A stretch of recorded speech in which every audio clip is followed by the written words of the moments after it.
Tamko la wenyeviti wa mikoa wa Chadema kuhusu hali ya kisiasa, hali ya kiuchumi na hali ya kijamii nchini. Tamko hili tunalitoa tarehe 14 Agosti 2026 na ni mwendelezo. Jana tulikuwa na makamu mwenyekiti akatukumbusha maagizo aliyopewa na mwenyekiti wa chama taifa aliye gerezani kupeleka moto, na makamu mwenyekiti akatuagiza wenyeviti tupeleke moto. Kwa hiyo ni sehemu ya wajibu wetu katika utumishi wetu kwenye chama, ni sehemu ya wajibu wetu katika kuendelea kuifanya serikali iwajibike kwa Watanzania. Sisi ni chama cha siasa na wenyeviti wa mkoa wa Chadema tumekutana hapa Dodoma kutafakari kwa kina ya kisiasa, kiuchumi na kijamii nchini. Tunaleta huu ujumbe kwa masikitiko makubwa, lakini pia kushinikiza serikali na kueleza misimamo yetu thabiti kuhusu masuala mbalimbali yanayokabili wananchi kama ifuatavyo. Viongozi wetu wa chama kitaifa huwa wanaongea, lakini na sisi tutaongea mengi yaliyojikita katika hali ya Watanzania katika mikoa tunayoiongoza. Ya kwanza kabisa, tunapenda kuongea kuhusu haki za kidemokrasia na utawala wa kisheria. Tunaunga mkono kama wenyeviti wa mikoa Chadema Tanzania nzima maazimio yote ya kamati kuu ya Chadema, na sisi leo tunatamka tena, tunadai kuachiwa huru bila masharti kwa Tundu Lissu na wafungwa wote wa kisiasa. Yeye sio muhaini. Tunalaani matumizi ya mfumo wa kisheria kubambikiza viongozi kesi za uongo. Tunasisitiza hitaji la dharura la katiba mpya na tume huru ya uchaguzi. Tunatoa wito wa uchunguzi wa kimataifa na uwajibikaji kwa mauaji ya Oktoba 29, 2026. Kwa hiyo naomba Watanzania na wanachama wanaotusikiliza muwe na amani, muwe na imani na chama chenu. Tunalaani vitendo vikali vya serikali na vyombo vya dola kuendelea kuwabambikizia kesi za uongo, ikiwemo kesi za ugaidi, viongozi na wanachama wetu ili kuwakandamiza kisiasa. Sio uongo, Chadema ndio ambao tuna bear the brunt, ndio ambao tuna tulikoshika wanasema nini, ndio tunaokatwa zaidi katika taifa hili. Kwa sasa tunavyoongea nanyi, kuna kesi zaidi ya 65. Viongozi wetu, wanachama wetu wa Chadema zaidi ya 65 wapo katika mahabusu mbalimbali, magereza mbalimbali, wakishtakiwa kwa kesi za uongo kabisa za uhaini. Tunataka waachiwe huru na kesi hizo zifutwe mara moja. Tunatoa mfano Jackson Mnyawami, katibu wa Chadema kanda ya Serengeti, mmoja wa viongozi wetu wa juu kabisa. Kanda zetu zimekaimishiwa mamlaka na kamati kuu. Kwa hiyo ukiona mfumo wa chama kitaifa ngazi ya kanda, kina Jackson Mnyawami na wenyeviti wa kanda ndio wanaosimamia. Ni kiongozi mkubwa katika chama chetu, na mimi kidogo inaniuma zaidi kwa sababu ingawa ni katibu wa Chadema kanda ya Serengeti, pia ni mtu wa Iringa, ni mzawa wa Iringa. Alikuwa katibu wa mkoa wa Iringa, katibu wangu kabla hajaenda Serengeti. Kwa hiyo inatuuma maradufu kuona viongozi, mtu kama Jackson hata kuumiza nzi hawezi, wala hataki, wala hana, sio mtu wa vurugu. Kwa hiyo tunatoa rai pamoja na wengi. Neema Chozaile, mwenyekiti wa Chadema Geita mjini, alikaa siku 20 bila hata mashtaka. Ana watoto wadogo, mtoto wake mmoja na miaka 3 anategemewa, yuko gerezani, ameshtakiwa sasa kwa kesi ya ugaidi. Na wengi Mwanza, kina Fatson Mpango, Abel Mesa, kina Bernardo, kina Mohamed Tosha, Filipo Katemi na wengine wengi ambao wanakabiliwa na dhuluma ya kubambikiwa kesi. Tunashangaa kwamba rais aliyesema hapendi watu kubambikiwa kesi, bado watu wanabambikiwa kesi. Hii haikubaliki. Mkoa wa Iringa tuna watu 5 wako ndani wamebambikiwa kesi. Wanachama 4 kutoka mji wa Mafinga na kutokea mimi, Akudi Akunai na wenzake 3 wapo katika gereza za Iringa. Kijana ambaye anahangaika na maisha yake, ana familia inayomtegemea, ana watoto wadogo, alikuwa anajaribu kujiendeleza kwa kuwa na online media zake kama kijana. Amekamatwa yeye na kijana wake anayefanya naye kazi wa miaka 19, wameshtakiwa kwa kesi ya ugaidi kwa sababu wamekutwa na kamera za online TV. Mwenyekiti wa Chaso Iringa yuko ndani naye wa mkoa, yeye ni asili yake ni Mwanza, lakini amekamatwa Iringa, na mifano mingi katika mikoa mingi. Nisikazane katika kuelezea ya Iringa, maumivu ni katika mikoa yote. Tunalaani vikali wimbi la matukio ya watu kupotea, mazingira ya kutatanisha, kutekwa na kuuawa yanayoendelewa katika nchi yetu. Haya ni zaidi ya raia, wanaharakati. Tunaitaka serikali na vyombo vya dola na ulinzi na usalama kuwajibika kikamilifu, kutoa majibu ya wazi. Sisi hatujaja kulalamika, tunataka vyombo vya dola, ulinzi na usalama kwa kila mtu aliyepotea, kwa kila mtu ambaye amelalamika kuteswa, basi tunahitaji majibu ya wazi, haswa wa Tanzania waliopotea, ili kukomesha vitendo hivi vya kikatili vinaotishia usalama wa maisha ya wananchi wa Tanzania. La nne, mchakato wa maridhiano na msuluhishi wa kimataifa. Ili niseme tu kwa ufupi kwamba tunaunga mkono kauli ya kamati kuu, na sisi tumelijadili hili jana. Hakuna mtu ambaye ana imani kwamba watu waingie kwenye usuluhishi wowote wa matatizo ya Tanzania, akiwepo upande ambao waliosababisha matatizo ndio wanaoongoza huu utaratibu. Tufuate mfano wa Kenya, tufuate mfano yaliyoendelea Pemba, tufuate mfano wa South Africa na nchi nyingi ambazo zilikumbwa na matatizo ambapo matumizi ya dola dhidi ya wananchi wake yalisababisha mauaji na matatizo mengi. Sisi sio kisiwa, tusijifanye wajuaji. CCM, acha ujuaji. Kuna njia ya kusuluhisha migogoro. Tufuate utaratibu unaofahamika na ambao wananchi wataridhia na wataona ni wa huru na utasababisha mabadiliko ya kweli tunayotamania katika nchi yetu. Naomba niendelee kwa kusema kwamba sisi tumesafiri kuja hapa. Hoja nyingine ambayo tumependa kuwafikishia Watanzania, hoja namba 5, ni usumbufu mkubwa tuliokutana nao mabarabarani. Na hizi ni kero ambazo pia wananchi wetu wametuambia tuziongelee. Ukiangalia vizuizi, barriers, zimekuwa kero kubwa sana, vinasababisha usumbufu kubwa. Maeneo barabara ya Mwanza, viongozi wetu waliosafiri huko wanatueleza matatizo makubwa, Sirari, Musoma na kiufupi maeneo mengi nchini. Tunataka hivi vizuizi vipungue. Kama nchi hii ni salama kama tunavyoaminishwa, vizuizi kila kilomita kadhaa vya nini? Tuviondoe, turahisishe biashara, turahisishe Watanzania kuweza kusafiri katika nchi yao. Kamata ya kiolela vijiweni. Hii ni shida kubwa sana katika Mwanza, mji wa Mwanza, maeneo ya Mwanza, mkoani Mwanza kiujumla, lakini hii imetukumba. Vijana waliopo vijiweni na mtaani hawana kosa, hawajatenda kosa, lakini sasa hii kamata imekuwa ni mradi wa kujiingizia kipato haramu na rushwa kwa jeshi la polisi. Wanakamata watu, wanawapeleka ndani ili familia ziende kuwatoa. Tunasisitiza kama wenye viti wa Chadema wenye wajibu wa kuongelea wananchi wa Tanzania, wamechoka hii kamata kwenye vijiwe na mitaani. Serikali isitishe mara moja. Kwenye miundombinu bado kuna kero sugu ya barabara moja ambayo imesumbua kwa miaka mingi, barabara ya Tarime, Nyamwaga, Mtomara, Serengeti.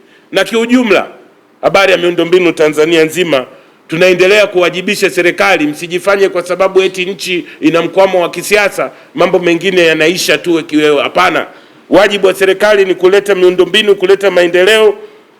Kuna toka mwaka 2021 wananchi walibomolewa nyumba zao barabara ya Tarime, Nyamwaga, Mtomara, Serengeti, walivunjiwa majengo. Mpaka leo wazee wengi walipoteza maisha wazee wengi wameathirika kisaikolojia na kiuchumi, na kuna watu walipoteza maisha kwa mshtuko. Huo ni mfano mmoja tu wa kero sugu. Barabara toka 2021 hawajaijenga, hawajaimaliza, lakini mateso wameshatoa. Tunalaani hali mbaya na ya kikatili inayoendelea katika maisha ya Tanzania kwa miundombinu mbaya, mashimo makubwa barabarani na hatarishi. Hii imekuwa ni janga kwa nchi yetu. Ndio maana wenye viti wa mikoa tumeona tuliibue swala la barabara na tutoe mifano. Barabara yote eneo la Serengeti Road hadi Mogabiri takriban kilomita 8, adhabu tosha kabisa kwa wakazi na wapitaji wa njia hiyo. Magari madogo hayawezi hata kupita. Huo ni mfano. Tunazidi kusisitiza kwamba miundombinu ndio inaweza zikachocheza shughuli za kiuchumi, biashara, na serikali nayo ambayo haiwajibiki ambayo imeacha kutengeneza barabara zake au inasuasua, hailipi wakandarasi. Wakandarasi wanalalamika kila mwaka. Wakandarasi wa China wana muda rahisi zaidi nchini kwetu, kwa sababu mara nyingi wanalipwa na mikopo inayotoka huko China kwao. Wakandarasi wa Tanzania ndio wanaoteseka. Sasa wakandarasi wanateseka, tunakatwa kodi mbalimbali ili barabara zijengwe, lakini bado tunaambulia sifuri kwenye hii serikali ambayo ilijiweka haiwajibiki. Moja ya kitu hatimaye tumekuja kuwaeleza ni kulaani vikali hii kulazimisha madereva walioendesha magari miaka 10, miaka 20, mimi nimeendesha miaka 30, kurudi darasani ili kupata leseni. Yaani mtu una renew leseni yako mara ya 5, mara ya 10, alafu unaambiwa ghafla urudi darasani ukasome. Hii miradi kwa sababu ni miradi tu. Miradi ya kulazimisha wananchi kutoa pesa ili watu wachache wanufaike, tunalaani vikali. Huu mradi usitishwe. Watu ambao wana uzoefu, viwepo vigezo. Kama mtu amewahi kurenew leseni yake mara 2, tuelewe kwamba traffic hawakukosea mara ya kwanza. Huyu mtu anaweza kuendesha leseni yake iwe renewed bila changamoto yoyote. Na hii inanikumbusha pia ule Rais Magufuli aliwahi kusema siku moja kwamba ni sawa Watanzania kutoa rushwa kwa matrafiki. Tulilaani sana watu wengi, hasa ambao ni wachumi, watu ambao tunajali maadili, walisema kwamba ni sawa kutoa rushwa eti ili wapate hela ya kiwi. Sisi tunasema serikali inayojali watumishi wake wa umma iwalipe vizuri. Kutakuwa hakuna shida ya kulazimisha wananchi maskini wafanye kile kitu cha kuwapa maisha ya watumishi wa umma ambacho ilibidi serikali yao ifanye kupitia kodi zetu.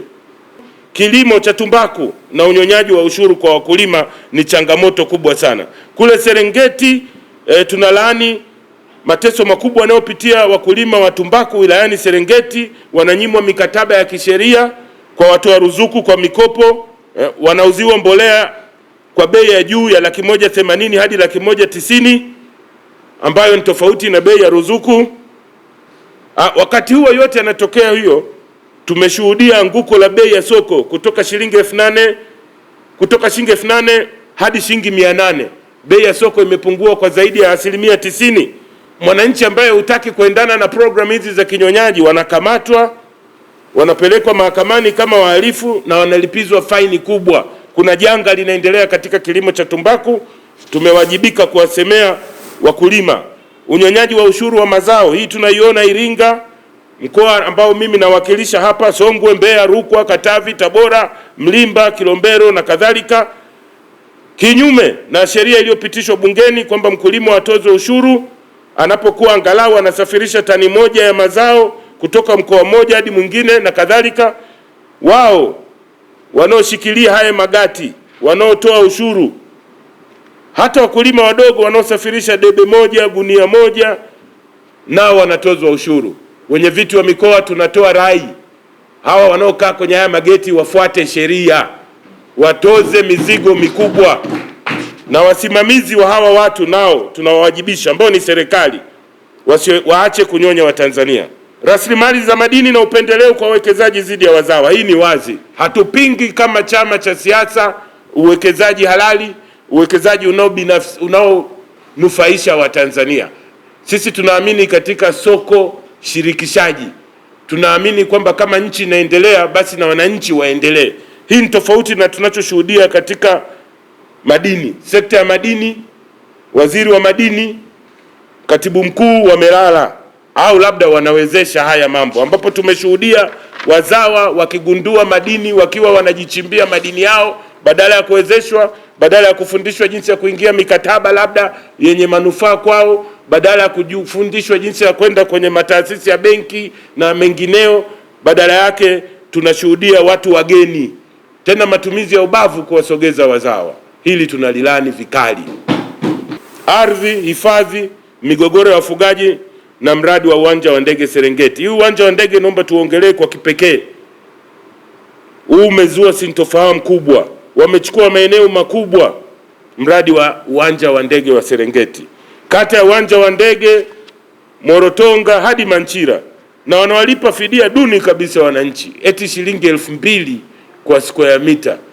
Unaenda kuweka uwanja wa kimataifa, alafu wananchi wako ambao unawabomolea nyumba zao na unawasogeza kwa nguvu, unawapa shilingi 2,000 kwa square meter, kwa mita ya mraba.